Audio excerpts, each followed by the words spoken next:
Disney 5-minute girl power stories.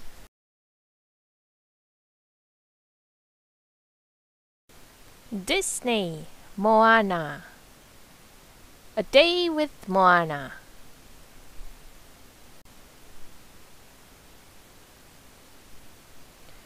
The morning sun rose high over Motunui as Moana headed through the village. "Good morning," Moana said, approaching two women with baskets of food. "How are things?" "Hi, Moana. It's a fine day, but we're low on sugar cane and won't have enough for what we're making." "I can help," Moana volunteered. "I'll gather some more for you." "Can we come too?" A girl named Fatuao asked Moana. "We love exploring." "Yes, but we all have to stick together. The island is big, and I don't want anyone to get lost. But if something does happen, just stay where you are and wait for me to come find you," Moana said. "We promise," the children said. They were so excited to spend the day with Moana. Moana and the children set off toward the forest. "I love sugar cane," a girl named Masina said. Moana and the children talked about how many things they use sugar cane for. "I like to just eat it by itself," a boy named Toa said.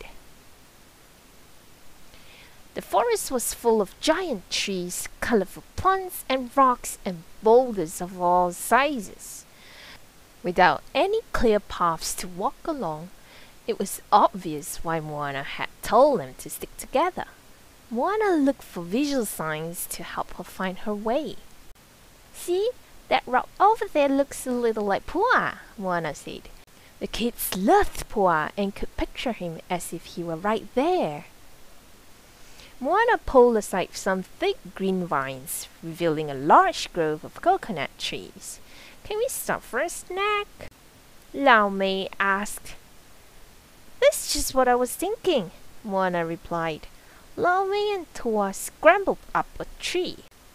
They picked the ripest fruits, then tossed them down.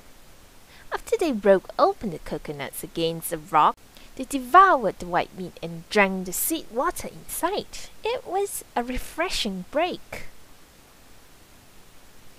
"Do we have time for a game?" Fatuao asked. Since they'd reached the coconut grove sooner than Moana had expected, she figured a quick game wouldn't hurt. "How about a round of hide and seek?" she asked. "Yes!" the children exclaimed. They scattered in every direction. "But stay close by," Moana called after them. She shut her eyes and began to count. While he was looking for a place to hide, Toa saw a colorful bird he had never seen before. He began to follow the bird. "Time's up!" Moana yelled. She opened her eyes and began to look for the children. In a matter of minutes, Moana had found Fatuao, Lao Mei, and Masina.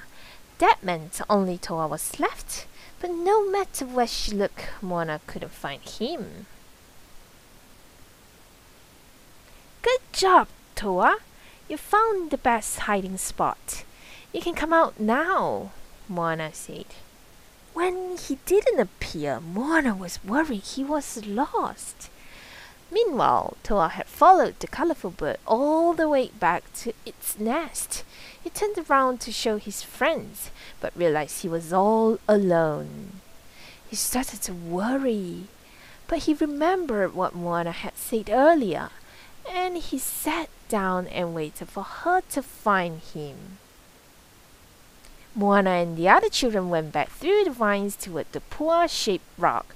It was there that Moana noticed some bright blue feathers. "Maybe he went up this way," she said. They picked up the feathers and continued walking. Not far away, they came upon another clearing, and there was someone familiar sitting on a rock. "Toa!" Fatuao cried as Moana hugged him.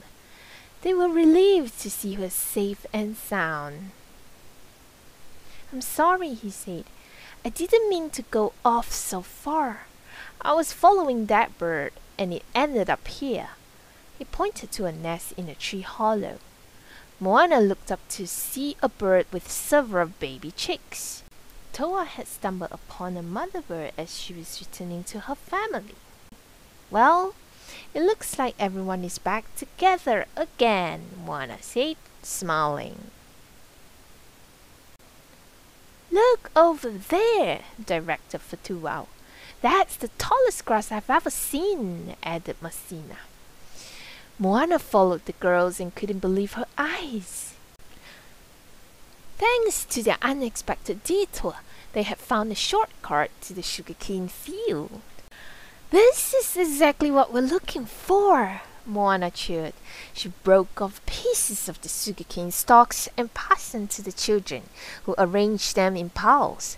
After gathering as much as their arms could carry, it was time to head home. "Before we go," Moana said, "let's create a sign to mark this new shortcut." They carved an outline of the bird into the ground with sticks. Finally, they stuck the blue feathers they'd collected in the ground next to the new landmark. It was a perfect way to end their afternoon. Soon Moana and the children arrived back in the village.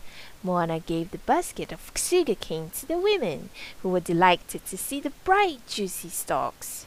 "Thank you, Moana," one woman exclaimed. "These are wonderful." "It was our pleasure," Moana replied. As they said goodbye, Moana gave each child a hongi, pressing her nose against theirs. "When I grow up, I want to be just like you," Toa said. Moana was touched.